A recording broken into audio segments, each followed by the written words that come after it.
Hello students, welcome back once again in my video.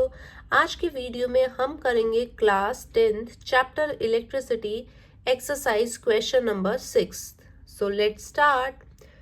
A copper wire has diameter 0.5 millimeter and resistivity of 1.6 into 10 raised to power minus 8 ohm meter। Question में क्या कहा है, आपके पास एक copper की wire है जिसका diameter कितना दिया हुआ है 0.5 मिलीमीटर और उसकी रेजिस्टिविटी आपको दी हुई है 1.6 into 10 raised to power minus 8 ohm metre. What will be the length of the wire to make its resistance 10 ohm? तो इसने क्या पूछा है कि इसकी लेंथ क्या होगी वायर की ताकि इसका रेजिस्टेंस क्या बने 10 ओम बने। And how much does the resistance change if the diameter is double. अगर डायमीटर को हम डबल कर देते हैं तो उस कंडीशन में रेजिस्टेंस कितना चेंज होगा। ठीक है, तो सबसे पहले हम गिवन लिखेंगे। डायमीटर दिया है 0.5 मिलीमीटर एंड रेजिस्टिविटी दी है 1.6 into 10 raise to power minus 8 ohm metre और यहाँ पे आपको रेजिस्टेंस दिया है 10 ओम। आपको क्या फाइंड आउट करना है, length of the conductor find out करनी है। इन सेकेंड केस में रेजिस्टेंस आपको निकालना है जब डायमीटर को क्या किया है 2 टाइम्स कर दिया है। तो पहले हम फर्स्ट कंडीशन सॉल्व करेंगे।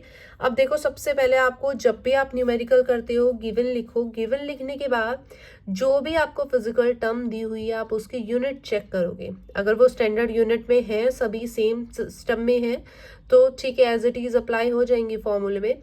लेकिन अगर सभी सेम सिस्टम के अंदर नहीं है तो पहले आप उसको सेम सिस्टम में करोगे।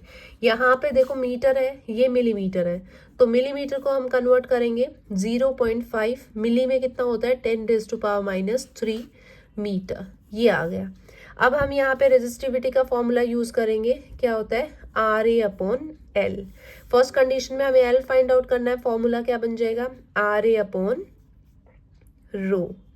अब आपको एरिया नहीं दिया हुआ है, कॉपर वायर है तो वायर का जब आप टॉप देखते हो तो वो कुछ इस तरीके से होता है सर्कुलर फॉर्म के अंदर। तो सर्कल का जो एरिया होता है वो हम क्या यूज करते हैं पाई आर स्क्वायर। ठीक है, तो हम ये यूज करेंगे। अब यहाँ रेडियस है, यहाँ हमें क्या दिया है डायमीटर, तो जो रेडियस होता है वो क्या होता है हाफ ऑफ द डायमीटर, तो हम इसका हाफ करके लिखेंगे। ठीक है, और पाई के लिए हम यहाँ यूज कर सकते हैं 22/7 या 3.14। अगर मेंशन है तो आपको वही वैल्यू यूज करनी है, अदरवाइज आप कोई भी वैल्यू चूज कर सकते हो। ठीक है, तो देखो यहाँ पे हम यूज कर रहे हैं आर इज 10। एरिया के लिए हम यूज करेंगे ये फॉर्मूला। ठीक है, पाई के लिए हमने यूज किया 3.14 और आर डायमीटर हाफ, इसका स्क्वायर करके करेंगे हम। तो डायमीटर है हमारे पास 0.5 into 10 raise to power minus 3 upon 2 and इस टर्म का होल स्क्वायर। और रेजिस्टिविटी आपको दिया हुआ है 1.6 into 10 raise to power minus 8। अब इसको हम सिंप्लीफाई करेंगे। यहाँ पे इस टर्म को हम एज इट इज रख लेते हैं। अभी इसको सिंप्लीफाई करते हैं। अभी 0.5 का स्क्वायर सॉल्व करेंगे तो हमारे पास कितना आ जाएगा 25 आ जाएगा, 0.25। और यहाँ पे 10 रेज टू पावर माइनस 6 और 2 का स्क्वायर करेंगे तो क्या आएगा 4। अब हम क्या करेंगे, पावर को सॉल्व करेंगे। पहले जब डिवाइड में बेस सेम होता है तो पावर जो है वो क्या होती है सब्ट्रैक्ट होती है। तो 10 रेज टू पावर माइनस 6 और माइनस माइनस 8, माइनस माइनस क्या होगा प्लस 8 और 6, 8 में से 6 सब्ट्रैक्ट करोगे तो कितना आएगा 2। तो पावर तो आ गई यहाँ पे आपकी 2। ठीक है, बाकी टर्म्स आपके पास यहाँ पे बच गई होंगी।